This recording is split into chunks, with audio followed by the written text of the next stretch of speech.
नमस्कार। हम कक्षा 10वीं के छात्र आज आपके सामने क्षितिज का पहला पाठ सूरदास प्रस्तुत करने जा रहे हैं। तो यह पाठ कुछ इस प्रकार है।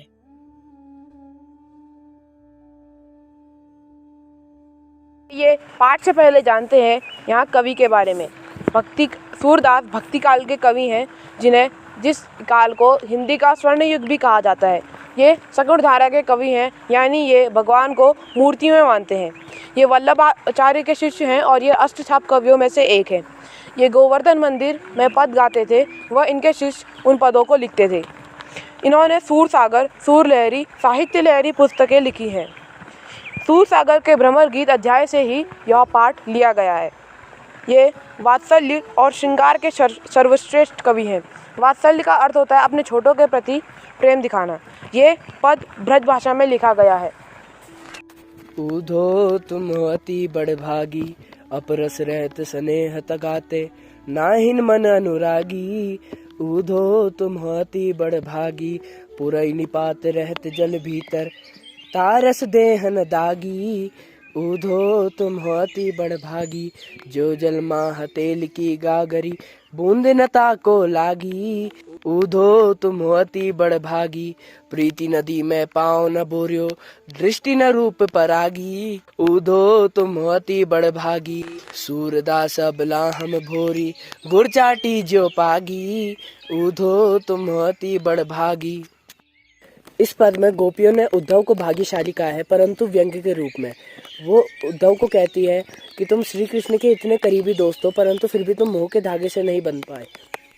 वो कहती हैं कि जैसे पानी में तेल का घड़ा रहता है, वो पानी से फिर भी नहीं मिल पाता है, वैसे ही तुम श्री कृष्ण के साथ रह के प्रेम के धागे से नहीं बंध पाए।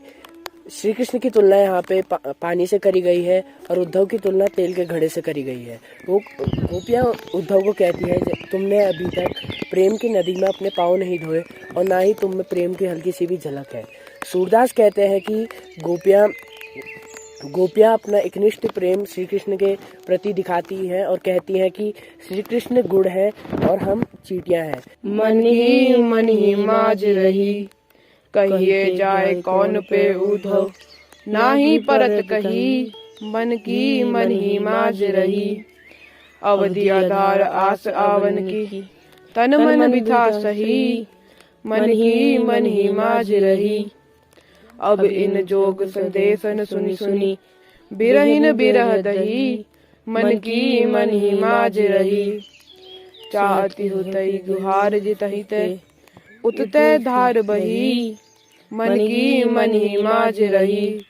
सूरदास अब धीर धरई क्यों, मर जादा न लही, मन ही माज रही।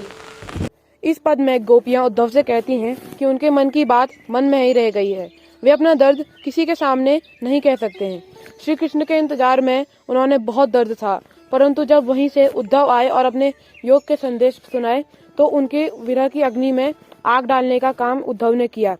गोपियां कहती हैं कि श्री कृष्ण ने अब मर्यादा पार कर दी है। हमारे हरिहारिल की लकड़ी, मन क्रम वचन नंद नंदन उर, यह दृढ़ करी पकड़ी। हमारे हरिहारिल की लकड़ी, जागत सोवत स्वप्न दिवस निसी, कान कान जकरी। हमारे हरिहारिल की लकड़ी, सुनत जोग लागत है सो, ज्यो करुई ककरी। हमारे हरिहारिल की लकड़ी, सो तो व्याधि हमको ले आई, देख सुनी न करी। हमारे हरिहारिल की लकड़ी, यह तो सूरत नहीं लो सौंपे, जिनके मन चकरी। हमारे हरिहारिल की लकड़ी। गोपियां उद्धव से कहती हैं, श्री कृष्ण हमारे लिए वैसे ही है जैसे हारिल पक्षी की लकड़ी। वह कहती हैं, उन्होंने श्री कृष्ण को मन क्रम एवं वाणी में दृढ़ करके पकड़ लिया है। सोते जागते स्वप्न में श्री कृष्ण का ही नाम जपती हैं। और वे उद्धव को कहती हैं, तुम्हारा योग कड़वी ककड़ी के समान है और ये योग का ज्ञान उन्हें दें जिनका मन चंचल हो। हरि है राजनीति पढ़ आए, समुझी बात कहत मधुकर के, समाचार सब पाए। हरि है राजनीति पढ़ आए, एक अति चतुर हो तो पहले ही, अब गुरु ग्रंथ पढ़ाए। हरि है राजनीति पढ़ आए, बड़ी बुद्धि जानी जो उनकी, जोग संदेश पठाए। हरि है राजनीति पढ़ आए, उधो भले लोग आगे के, परहित डोलत धाये। हरि है राजनीति पढ़ियाए, अब अपने मन फेर पाई है। चलत जू उते चुराए, हरि है राजनीति पढ़ियाए। तय क्यों अनीति करे आपुन, जय और अनीति छुड़ाए। हरि है राजनीति पढ़ियाए, राजधर्म तो यह सूर, जो प्रजा न जहीं सताए। हरि है राजनीति पढ़ियाए। इस पद का अर्थ यह है कि गोपियाँ कहती हैं, श्री कृष्ण राजनीति पढ़ रहे हैं। गोपियाँ अपनी सखी को कहते हैं, ये भंवरा जो खबर दे रहा है, क्या तुम समझी? एक तो श्री कृष्ण पहले ही बहुत चालाक थे और अब गुरु ग्रंथ पढ़ रहे हैं। वह कहती है कि पहले के लोग अच्छे थे, दूसरे के लिए इधर उधर डोलते थे। गोपियाँ कहती है, हमें श्री कृष्ण से अपना मन वापस चाहिए, जो उन्होंने यहाँ से चलते हुए चुराया था। वह क्यों नीति और धर्म का पालन करें, जब वो हम पे इतना अत्याचार कर रहे हैं। सूरदास कहते हैं, असली राजधर्म वही देखा जाता है जो अपनी प्रजा को कष्ट ना होने दे।